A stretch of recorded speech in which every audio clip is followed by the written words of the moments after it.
বিসমিল্লাহির রহমানুর রহিম। আসসালামু আলাইকুম সম্মানিত ভাই ও বন্ধুরা, আজ কিন্তু আল্লাহর নাম নিয়ে নতুন আরেকটি কাজ শুরু করলাম। আপনাদের দোয়া চাই। তো এই কাজটা যাতে আমি সঠিকভাবে সুন্দরভাবে কাজটি সম্পন্ন করতে পারি।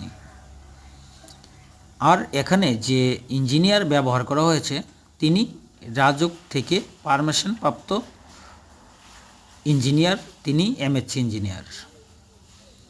আসলে আপনাদের আমি বারবার বলে থাকি যে একজন ইঞ্জিনিয়ার দিয়ে একটি কাজ করাবেন। আসলে ইঞ্জিনিয়াররা কাজ করালে আপনার বিল্ডিংয়ের খরচ কিন্তু বেশি যায় না কখনো। খরচের মাত্রাটি একই থাকে, শুধু আপনার কাজটি সঠিক নিয়মে করতে হয়। তার জন্য অবশ্যই একজন ইঞ্জিনিয়ার প্রয়োজন এবং দক্ষ অভিজ্ঞ একজন কন্ট্রাক্টর লাগবে।